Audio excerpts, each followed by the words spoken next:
Hello, everyone, and welcome back to another episode of Taking Back Comedy with your host, me, Justin Russell. So this theme for this episode, since I already got the narrative out for the last one, which makes too much sense, this time we're going to go down a different route because we're going to go down several different rabbit holes that make sense now. So this one is kind of a tangent all in of itself too, and this time we're going to target not the pandemic itself, but the politicians we have nowadays, with this episode being titled Politics. Who is good for absolutely no one? So in this episode we're going to go pick on politics. So let me get right into character before I actually get right into what we're doing. And what's the big deal with politics? You know, the two things that I was always told growing up that you do not discuss: politics and religion. And the reason why that I was told whenever I was growing up was simple. You don't discuss politics and you don't discuss religion because those are two of the subjects that could end up with the Thanksgiving turkey lodged completely up someone's anal cavities. Because if you're talking about about religion and politics during like a family get-together, most likely somebody's going to get stabbed and the cops are going to get called. Because nothing good comes from politics or religion. Okay? Let's be fair here. Nothing. Okay? They're both the biggest cons on the planet. You got religion, who likes to con people out of their money by having a mythological creature actually tell you that he needs money, whereas fucking politics are straight up with it. They steal your money because they think that you don't know the truth, and they tell you, we need your money because our government needs your money, and that's the only excuse that it can give you. Now, what's funny to me is politics has shifted for many, many years. At the beginning of this country, everyone, no matter what political stance you were, came together. Whether it was the Federalist Party, then the Democratic Republican Party, and whatnot. It started off good. And then in comes Andrew Jackson with the Democratic Party, and Martin Van Buren and whatnot. The people who hated the blacks was the KKK, and decided that, hey, other minorities don't matter compared to the white men. You know. And that's when it shifted. We had the party of the Whigs, which were the party of the liberals, so to speak. They were the liberal people. And the conservatives were the Democrats. They hated minorities. They wanted to keep slavery in town. And the Whigs were like, I don't know about that. They were kind of shitty anyway. The Whig Party wasn't really the party that we know of today, of the opposite of the Democrats. They were just as bad. The only difference is that the Democrats never conceded. The Whig Party always conceded because they didn't want to ruffle any feathers. I don't know about that. Why do you think people like fucking Millard Fillmore and whatnot came up with the 3/5 compromise and was like, hey, it'll make everybody happy? No, it won't. It won't make anyone happy. Then years progressed and we got the Republican Party thanks to Abraham Lincoln. And now our two-party system has been established. You know? And the Republicans were the side of righteousness, the side of good. They had brain cells. You know? They weren't big money. They weren't racist and all that type of stuff. That was the Democrats. And then years pass. William McKinley comes in as a Republican candidate. And he turns the Republican Party into big money conservatives. And the Democrats now become the rational party. And for years, that was the mainstay. Everybody seemingly thought that the Democrats had a little bit more brain cells. Not completely, but a little bit more brain cells than the Republicans, who wanted to wave guns around and act like video games were destroying our country and our youth. Not to say that the Democrats didn't do that too, but still. And then the shift was completed for a while until you started noticing the changes when Barack Obama was elected as president. Our first African American president. Which I already knew was going to have bad repercussions for whoever had won after Obama. I knew. I mean, the only reason Hillary had so much leeway is because she just got ovaries. But, yep, that's when it started to shift. And I knew eventually it was going to go back, swinging the pendulum again, where the Democrats were once again the party of idiots, and the conservatives were a party of better-thinking people. And lo and behold, in comes Trump, and fucks up the game completely. And now politics is not only a taboo subject to talk about, but in the same breath of when you talk about politics, if you criticize any Democrat, you're going straight to hell, because obviously you're a Trump supporter, and that means that you are the white devil. Even if you're black, Mexican, or whatnot. It's kind of ridiculous to think that Trump has given us such a continental divide that we believe either you're a Democrat or you're a racist, sexist piece of shit. There is no in between. You hate you hate homosexuals, you hate transgenders and whatnot if you are not a Democrat. And the world seems to forget, our country seems to forget, while the majority of people shown on TV happen to be Democrats, that's not the majority of the country. The majority of the country, if you look at the bare bones, are Republicans. They're conservatives. They're the ones that are fully red. But nobody seems to think about that, because our economy was not built on industry and, I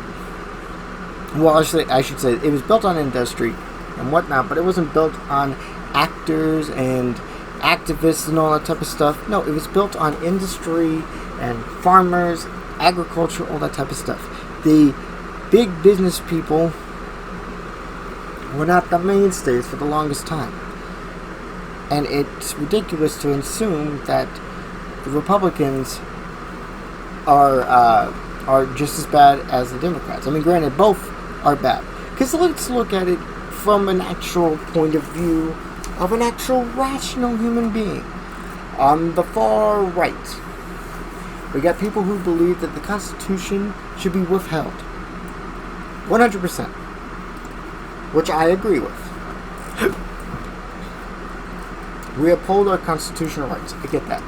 But these are also the same people that believe that if you make any criticism towards guns, you are in for a rude awakening, because they are saying that you want to take our guns.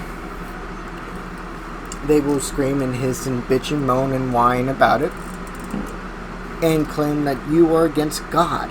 You don't want God in the church. You don't want people to be Christians. You don't want to be having guns because it becomes violent. You don't want to have the good, wholesome ideals like people had. You know. And there's some loonies there. Then you get all the way to the left side. And as soon as you get over to the left side, you get a bunch of people that are all for some ideas that make sense. You know, same-sex marriage, I totally agree with. Transgender rights, I agree with. Okay? But these are also the same people that, you know, get all huffy and puffy if you mention that the gender wage gap does not exist, that there's not more than two genders, and that if you criticize Obama, then you're a racist. If you're black and you don't vote for a Democrat, you're called an Uncle Tom, which is a racist thing. I've heard black people on that side who, when confronted with a supporter of Trump that happened to be black, they called him a coon and a traitor to his race. It's ridiculous to assume like this, but it's the facts nowadays. They are doing this at alarming rates, and it's sad to see. Because, let's be fair here, if you have a brain, you're going to be in the middle. Believe in the ideas of both parties, the conservative and the liberal party. But nobody seems to think that. No, these are the same people that look at you and say, well, if you don't vote, you have no right to complain. Fuck you! I have every right to complain because I didn't vote. If you vote for that person and that person wins, you have no right to complain because you voted for that dumbass in. Okay? I have every right to complain because I didn't vote at all. I knew it was going to be shitty no matter what. Why would I change that? And what's funny to me is the fact of the matter is, let's look at the whole situation that we're in right now. Yes, Republican candidates have been bad. In the years that I've been alive, people like John McCain and Mitt Romney and Mike Huckabee have been the ideals for the Republican Party. And those are the three worst ones. Now, I know John McCain's dead, but let's not stand around with thumbs up our asses.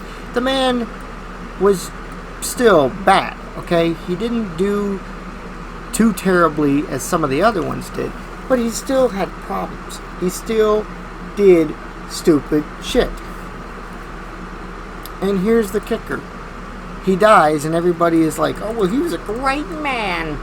You know, George Herbert Walker Bush died and everybody hailed him as the greatest president, better than Trump. We wish we had him. When he was in office, everyone hated him. And then they hated him more when he raised taxes because he claimed at first he didn't want to. He had to raise taxes. But no, the people are fickle and they will turn on anyone just because they don't agree or do what they want. It's ridiculous. It is ridiculous. But no, Mitt Romney and Mike Huckabee are two of the worst types of Republicans out there. Rush Limbaugh's right up there too. Okay. Then you got like Alex Jones, who's completely out of his mind. Now he's not a conservative, but he's a fucking nutball. Then let's look at the left side, because this is the side that's going to get the most flack right now. Because look at our Democrats that we have: J.B. Pritzker and fucking Illinois, the governor. I'm solely going for governors right now. Governor Gretchen Whitlis in fucking Michigan. Governor Gary Newsom in California. Governor Andrew Cuomo in fucking New York. And Governor Laporte, whatever the hell his name is, in Connecticut. And then, of course, the governor in fucking Washington state. They're all idiots. J.B. Pritzker had none of them had the constitutional right to keep the country in this state of shutdown for more than 30 days. And they still overextended their reach because of a ridiculous notion. And the main idea, we all knew what it was. Even if there was a virus, it still was going to hit us no matter how hard we tried to keep it away from us. It was inevitable, okay? But let's put that aside for a moment. They wanted the economy to crash so they have the ability to actually win an election. But the truth of the matter is, there's no way in hell they're going to win an election. Now, if this had never happened, Bernie would have never won had he been the elected candidate for the Democratic Party. But since this had happened, if he had stuck it out and beat out Joe, he probably would have won because some people out there wanted Bernie. I don't want socialist government. Nobody wants a socialist government, but people are stupid sheep, and Bernie was eating out of the palm of their hands, going, oh yes, this is very good. Oh, thank you for the millions of dollars. Now I can go out of my way and buy me another summer home. Like, fuck you, Bernie, you socialist asshole. And then you get into debates with these assholes, and what do they say? Socialism is different than capitalism and communism. Where? I know it's different than capitalism, but where is it different than communism? It's not. Yes, it is, because everybody's supposed to be equal. Yes, but that's communism too, you dumb fuck.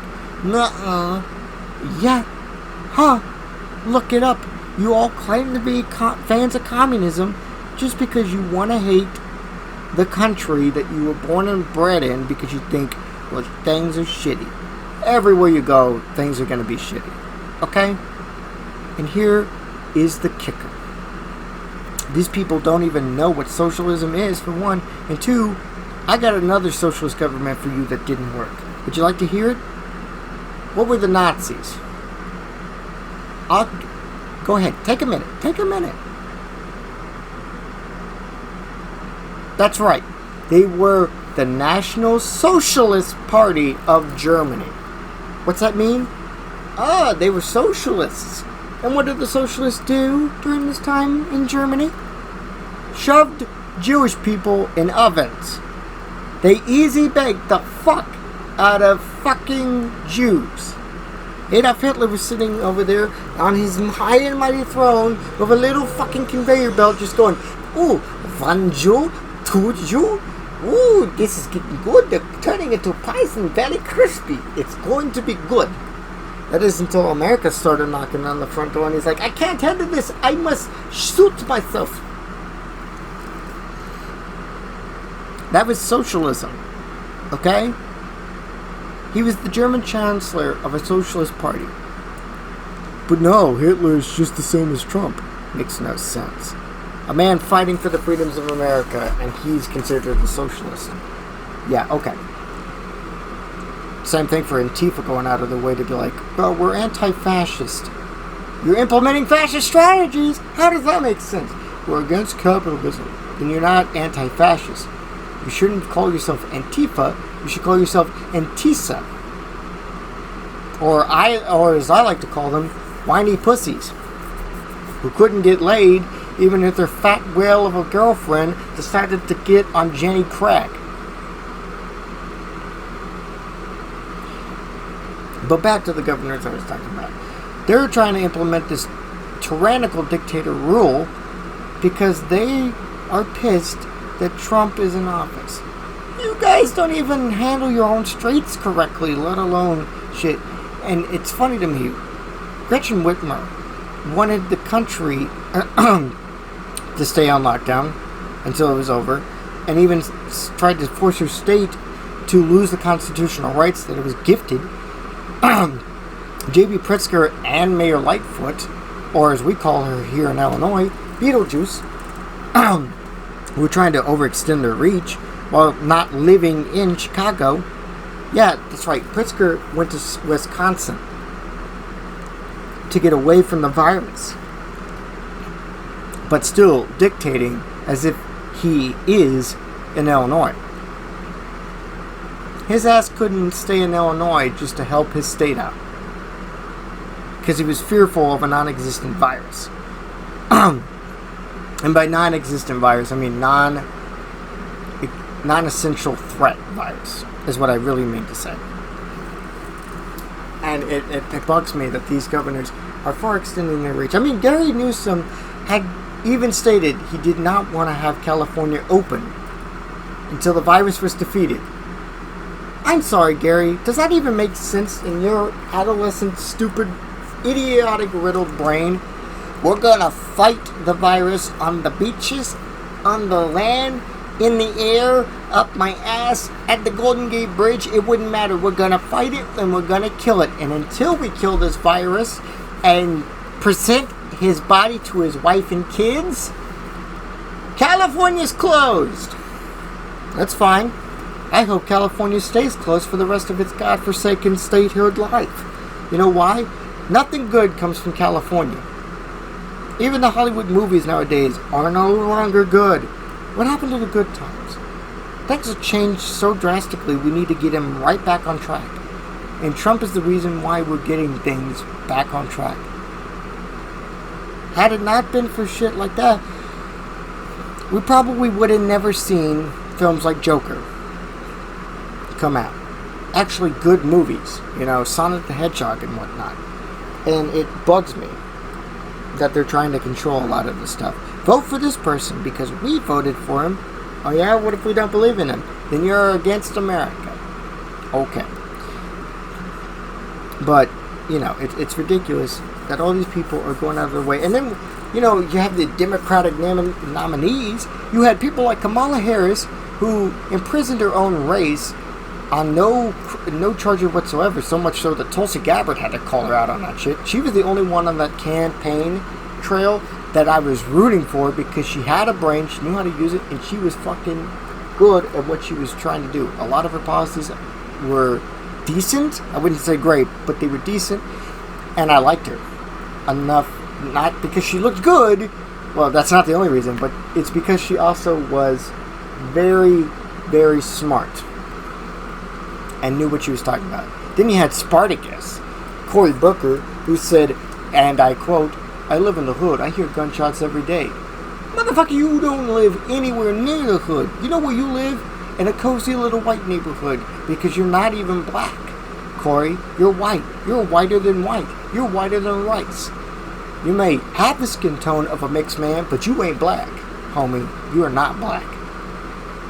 You're the traitor to your own race, and I hate to say that about anybody who's black, but let's be fair, not even black people trust you. Black people don't even trust Kamala. But, and Cory also stated, he's like, "I feel qualified to state this because as the vegan on the stage, in this campaign, we already know who the most unhealthiest man ever is, and that just so happens to be Donald Trump." He wanted to build a ring entirely for fighting the Ku Klux Klan and white supremacy. Like, why? That doesn't make sense, Cory. Then you have Bill de Blasio state, "I have a black son and I've been raising him in America for a while. I kind of understand the struggles." No, you don't. Shut up, Bill. You're the asshole idiot who decided that jogging during the shutdown was much more important because you're a public figure. You couldn't even adhere to your own quarantine that you've been pushing for. Then you had fucking Andrew Yang was another good one. I liked him, but he didn't last too much longer, and it wouldn't have mattered anyway. He really wouldn't have mattered. Tom Steyer, nobody cared about him. He didn't talk that much. Pete Buttigieg was an idiot. Amy Klobuchar assaulted her own staff, and nobody likes her. Elizabeth Warren's an idiot, a bigger idiot than half of the other people on that stage, not counting Bernie Sanders and Joe Biden. And of course, then we also had fucking, little Asian doctor guy. I don't know. He was a Mexican. I'm sorry. I meant to say he was a Mexican. And then we had Beto, little baby Beto, as people call him. He was trying to push taking away guns. "We're going to take away all your guns and shit." Yeah, cool. Nobody wants that. Castro, that's who his name was. Little bitty Castro. And Castro was just, oh my god, just watching him throw temper tantrums was hilarious. And then it went down to Bernie Sanders, who we've already discussed, and Joe Biden. And Joe Biden is one heart attack away from actually making less sense than he already does. And that says a lot because the man can't even make a coherent sentence. And he's already dug his own grave by stating that if you don't vote, if you have a trouble wondering if to vote for me or Trump, then you ain't black. That doesn't make sense, Joe. You couldn't win an election even if your son in Ukraine was fucking rigging it. Because you're the one who should be up on criminal charges since you were colluding with the Ukraine for your son. And not the other way around. But what do I know? You know, so Sleepy Joe is the worst pick you could have had, and just everything that man said is a walking advertisement for why the Democratic Party is in such shambles. And of course Hillary Clinton's still losing her mind more and more. You know, first she was endorsing Bernie and stating that he was a good guy. I like him. And then flipped on him and said nobody likes Bernie. You know, she doesn't even know what the hell she wants. It took Obama forever to actually endorse Joe. Bernie, right off the bat, endorsed Joe. But that's only because they're all idiots and they're playing the same game. And then, of course, now we move on to the fucking five. The Democratic Party's biggest achievement of stupidity is Alexandria Ocasio-Cortez. I don't know how to pronounce her middle name. Ocasio-Cortez, AOC. Ilhan Omar. I call her Ilhan Omar. Rashida Tlaib, and that black bitch nobody cares about. I don't give a shit about her enough to actually remember her name. The only reason I remember the other three is because they've made somewhat of an impression. And I know this because Rashida Tlaib was the person who literally told her kids that we're going to put Donald Trump, or as she called him, the motherfucker, in prison because we're going to impeach him out of office and shit because he did something wrong. Even though he didn't do anything wrong. Uh, Ilhan Omar married her brother just so she could become a state citizen, and is a Minnesota lawyer and a Muslim, which makes no sense. And she also stated that people during 9/11, some people did some things. How stupid and un-American are you? And here's the kicker. Here's the thing that she has stated recently. You know how Joe Biden has this Tara Reid investigation going on? You know, they tried to pin stuff on Trump, okay? Didn't stick, because honestly, there was nothing that worked. It fell apart, pretty much, at the beginning. Stormy Daniels one did, the others did. Hell, whenever they attacked Brett Kavanaugh, that fell apart quickly too, because none of them made sense, and they were just all money-grubbing, hungry, and whatnot. And then here's the kicker. Tara Reid, one of Joe Biden's former people on his team, basically, campaign or something like that, comes out and says he did inappropriate things with me, to me, and whatnot. And they hush it. Tara Reid is hushed. The campaign, believe all women, except for this one, was now becoming the slogan. So much so that Alyssa Milano even killed the Me Too movement by siding with Biden. It's hilarious to me. Joe Biden can do no wrong because he was the vice president of a black man. And he is just the world's biggest dick. He couldn't even coherently deny these allegations. Like, watch him. He couldn't coherently deny these allegations, which proves to me that he did do something and he just doesn't want to own up to it. He also did state that he had little kids in pools rub up on his legs and he liked it. He got really close to kids and pretty much everything I've seen him in during this campaign trail, and it's ridiculous to watch because it's kind of scary. But yeah, no, Tara Reid comes out with these sexual allegations, and then recently I just saw an article where they interviewed Ilhan Omar, and she said, and I quote, "Yeah, it's okay to trust her. I believe everything that a woman says. You gotta believe women. Believe all women when they say that." Good. Off to a good start, somewhat. I mean, I don't believe all women, but you gotta believe some allegations until it comes out false. I'm not saying all. Would never say that. Just try to keep a fair balance, is how I put it. You know, and she's like, I believe all women. I am a huge proponent of that, and I support that 100%. But I believe that deep down, and here's where it starts to fall apart, that Tara Reid, and this is what she said, I believe deep down that Tara Reid will vote for Joe Biden in this election. And she goes, and that's where it falls apart. A person who accused someone that's running for office of sexual assault, you think that person is going to vote for the person who sexually assaulted her? Your Honor, Monica Lewinsky obviously voted in favor of Bill Clinton, therefore did not sexually assault her. That doesn't make sense. Now, Monica Lewinsky was never sexually assaulted. She willingly dropped her knees and blew on Bill's saxophone, okay? We all know that. But that's neither here nor there. Because he had other allegations, but they were hushed and under the rug, you know? And then here comes Tara Reid trying to state her case against Joe Biden, and the Democrats Omar come out and state, and I quote, that she will vote for Joe just to get rid of Trump out of office. It doesn't make sense to me. Why would you vote? Like, I don't think she's going to vote for Trump. I would never say that. But what makes you think she's going to vote for the person who sexually assaulted her? That is the biggest stupid comment I've ever heard in my life, next to, well, everything else that you've said and done in your life. Then we also have AOC spouting her Green New Deal bullshit. And even worse is the fact that the Green New Deal was created by a bunch of Democrats with the intention of destroying our economy further because they couldn't do it faster. Let's go to green energy. No. Because, believe it or not, climate change may be real, but it isn't destroying the earth as fast as they want you to believe it is. It isn't.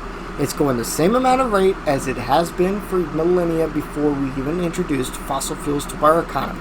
I know, big shocker, right? It's almost as shocking as finding out that the earth is not flat. But I digress with that one. So, you got those. Then you got Nancy Pelosi trying to tell people, let's eat ice cream. Her Marie Antoinette moment has just been signified. This bitch of the year. And she's an evil old woman who does not care about us. So much so that she pleasantly, with a smile on her face, showed off her fridge to show that she's been stockpiling food because she wants us to have the message sent directly to us. Her message, in her mind, was supposed to be, there is hope. You can do what I'm doing. Just look at me. What her message really meant was, you're all a bunch of peasants and I want you to suffer by watching me with what I got because fuck you, you pay my salary. And that's true, we do pay our salary. So what I suggest we do is we storm the entirety of everywhere in our states, in Washington, D.C., and we storm the Capitol buildings. We take the Democrats as hostages, okay? And we have at least 15 people. Take several helicopters. I'm not talking regular helicopters, the ones that killed Kobe Bryant. No, I'm not talking about those because I don't trust them. Obviously, if you kill Kobe Bryant, you're not trustworthy. So what you need to do is you need to take those big helicraft carriers, the ones that Army people use, and put them all on them. 15 to 16 of them.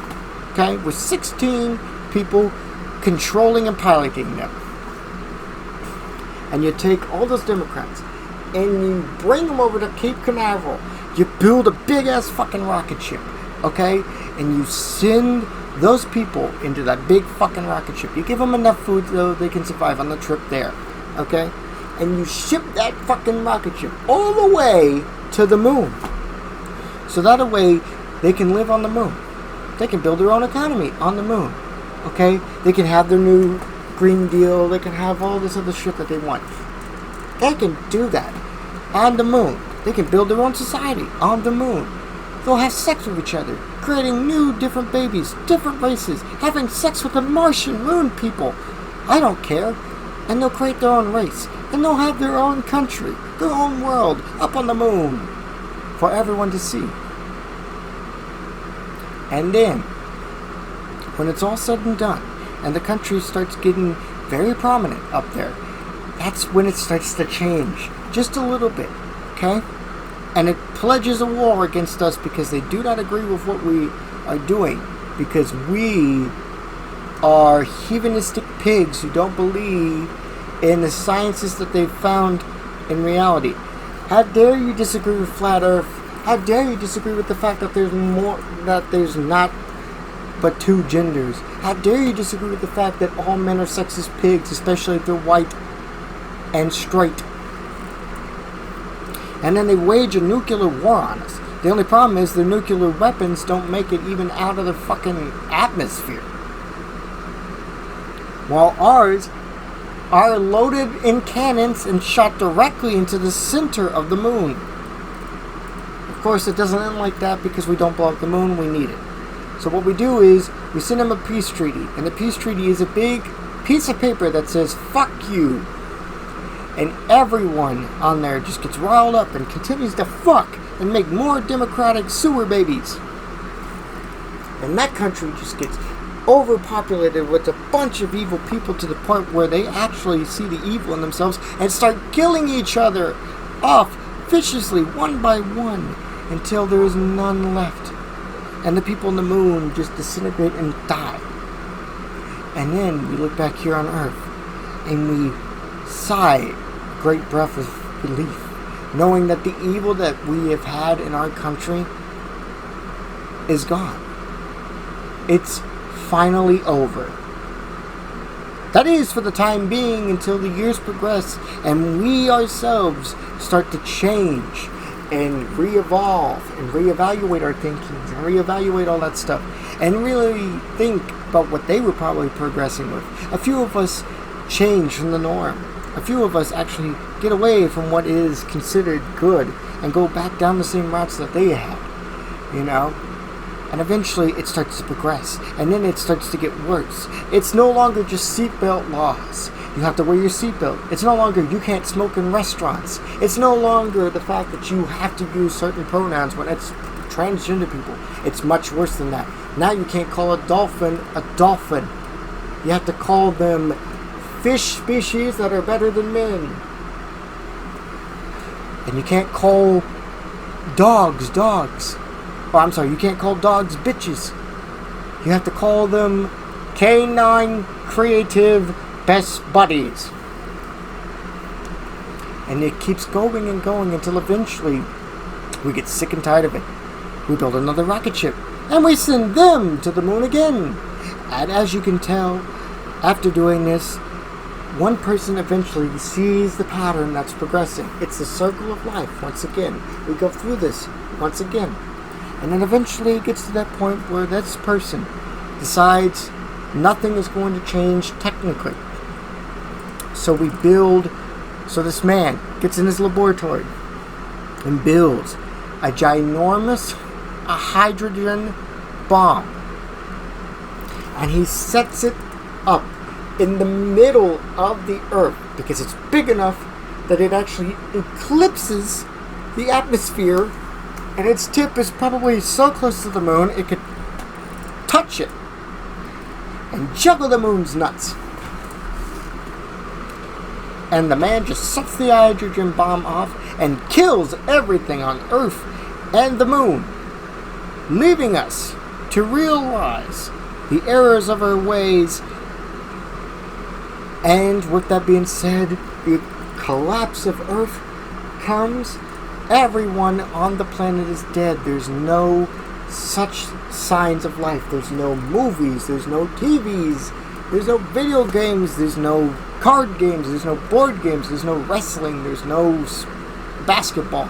There's no hats. There's no clothes. There's no fans. There's no animals. There's nothing but desolate wastelands. And then the sun explodes, destroying the Earth in its entirety. That is, until another Big Bang happens, and we restart the cycle once again. And there you go. Episode 2, finally done and over with. I do appreciate you all for listening to my rants, and hopefully you find some of the comedy out of what I'm stating and talking about when it comes to politics, or whatever I'm talking about at the time. And here's what I want you to do. I just want you to have a good rest of the time. Don't worry about the shutdown wherever you are, whether you're in the state, whether you're out of this country, in this country, out of this country, like out of the state, in this state, in this city, out of the city. Whether you're in a different country, whether you're in a different continent. I want everybody to have a safe, healthy day. Be happy, be smart, and remember, it's all going to be back to normal eventually. Nothing ever will go down in history of being so dysfunctional that we can't crawl ourselves out of it. We're resilient creatures after all. So, this is Justin Russell, signing off. You all have a wonderful day. I'll see you later in the next podcast, My Trapezoids. Goodbye.